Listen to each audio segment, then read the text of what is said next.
Hey friends, it's your boy SVH coming at you with today's Bowl of Saki by Hazrat Inayat Khan for July 1st. And I'm going to be honest, man, today I'm just not feeling it. Not that I'm not feeling the sentiment of the Bowl of Saki, but just the energy and the drive. I'm just having one of those days, you know, where I'm kind of questioning not my spiritual path, but my professional path, I guess is the way to say it. I'm not feeling it, but I'm here for it, right? I'm here, I'm dedicated.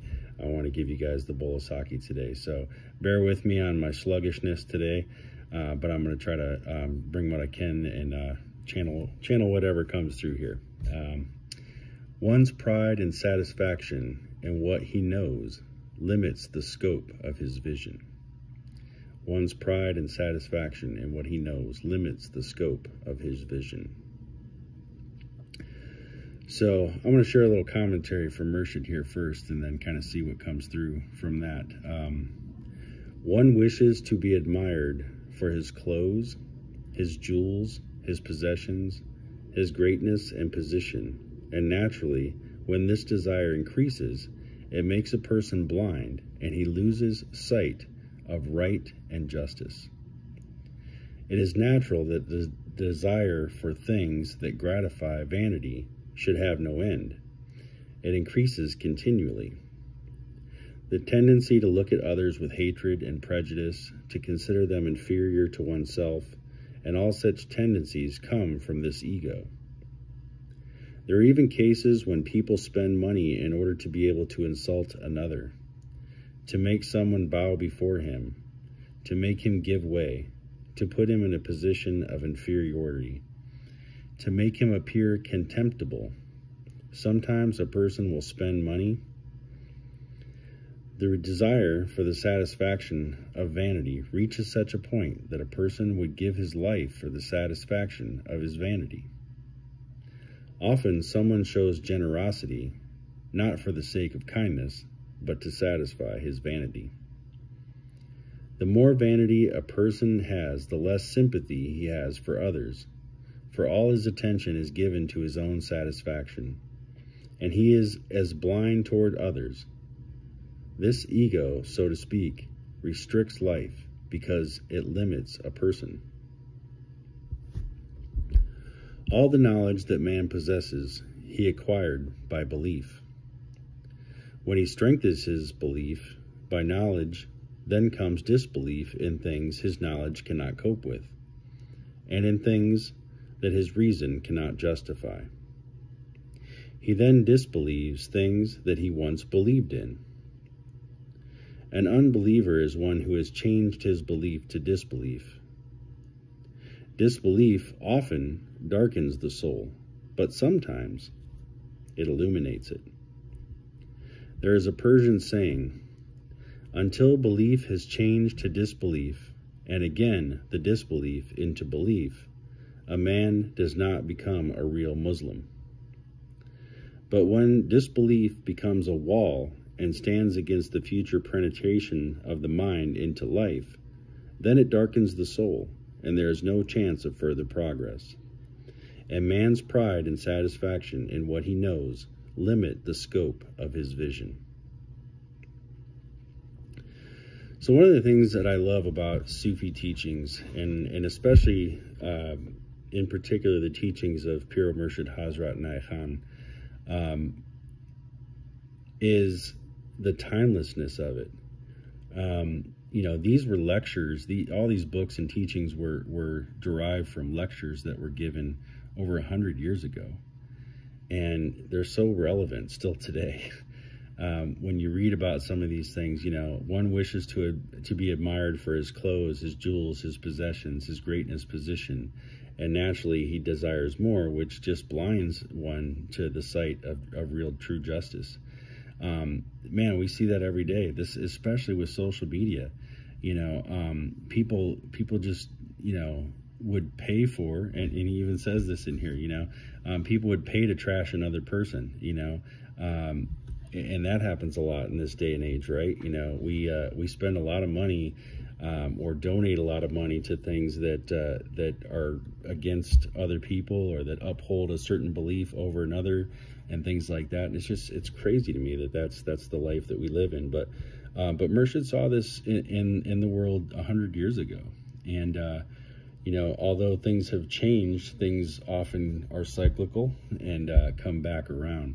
But yeah, this whole thing about social media and people wanting the likes and putting this false notion out there of having more than we have, and, you know, wanting to, you know, show off and things like that. You know, this is a thing. My daughter's 13, and I see it with her. She's trying to keep up with the Joneses, and she wants the fancy Nikes and this, other, the other, and let's take a picture in front of the Lambo down the street and this kind of stuff. And it's like, you know, I understand at that age I probably felt the same way, and I probably did similar things, but it's definitely something that has been created over time to really take people away from the real, you know, from what's truly real.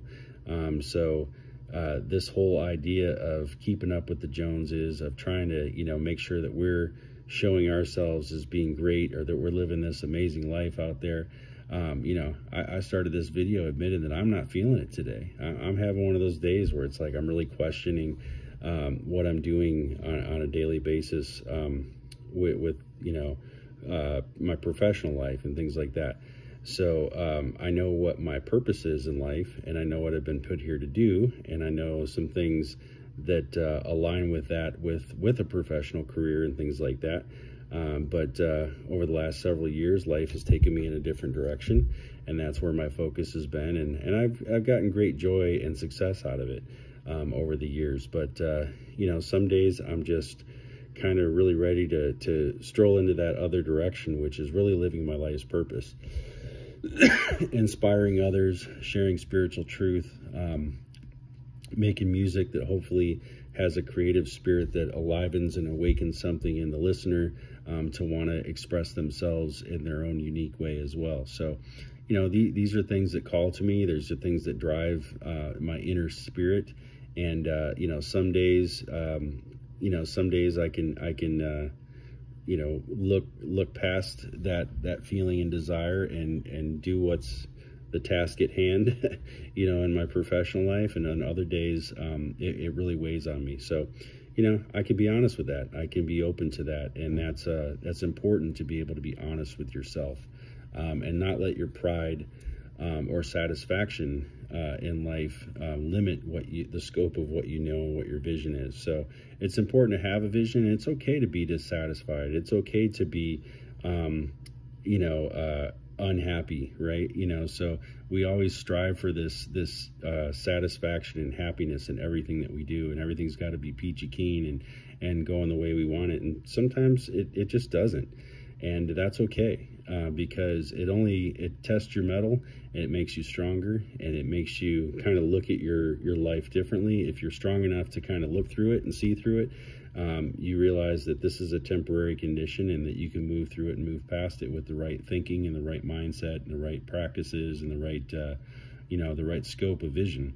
And so, yeah, I'm just really always taken back at how relevant these teachings are 100 years later, when you really look at what they are.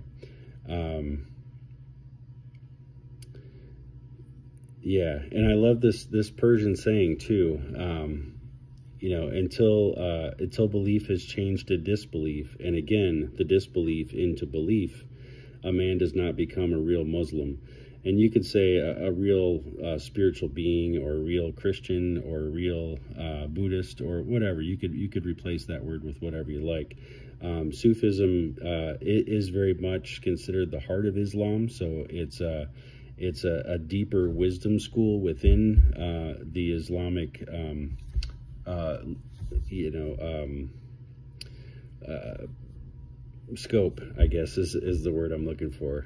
So it really is. It's a mystical school and teaching that's really at the deep core of that spiritual faith and belief. And then there's a lot of doctrine that's been put around it, a lot of other things that don't deal with really the heart of what Sufism is. So But I will say that, in this particular saying, you could really change that out for any other word there, because it's really the sentiment of belief changing to disbelief. And I just want to touch upon this right now. I guess I had more juice in me than I thought.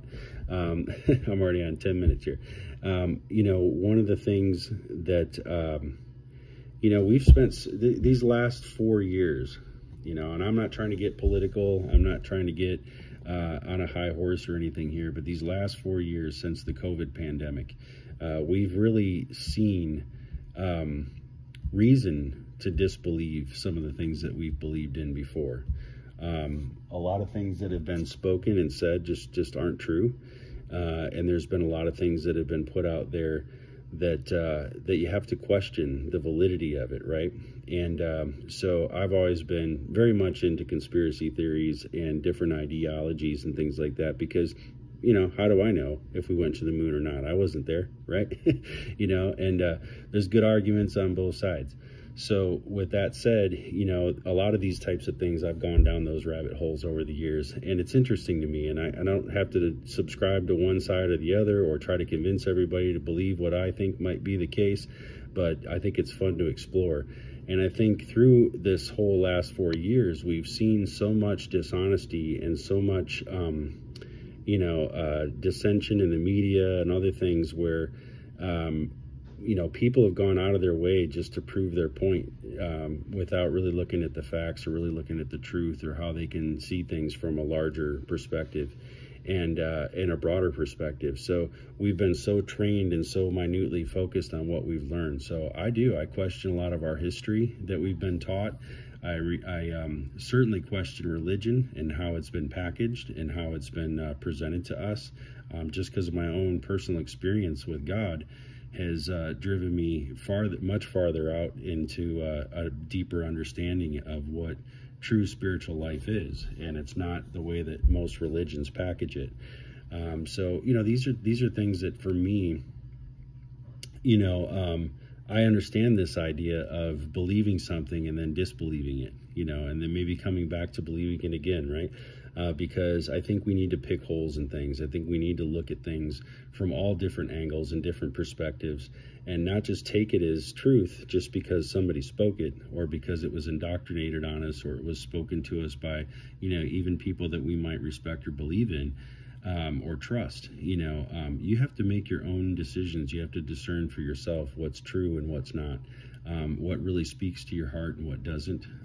I think we've blindly believed a lot of things over the years that just may not be true, and we've been lied to about so many things that maybe the earth is flat. Who knows, right?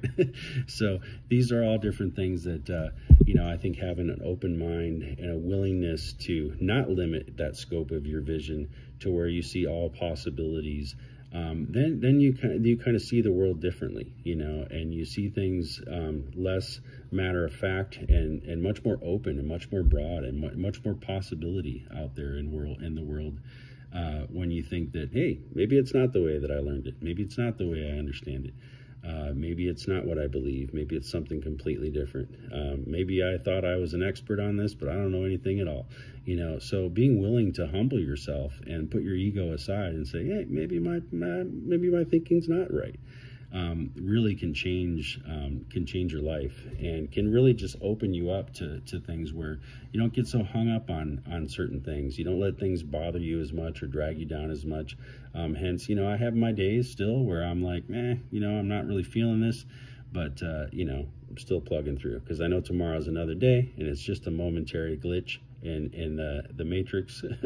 And tomorrow I'll probably feel completely different. So just a couple of long-winded thoughts on today's Bowl of Saki. I appreciate you guys tuning into these every day, for liking and subscribing. Really appreciate it. Really helps me get the messages out there and really helps me grow what I'm trying to do here on the channel and sharing some truth. I do have some new things coming up in the coming months with some classes and some other things that I'm going to be offering extensive beyond the Bowl of Saki every day. So appreciate everybody's support and opening the way for me to be able to do these things that I truly love and enjoy, and to be able to hopefully share some things that inspire you and lift you up and help you through your day. the same as they helped me through mine, because I feel better now than I did before when I started. So appreciate it. Blessings to you all, and we'll see you tomorrow with another bowl of sake.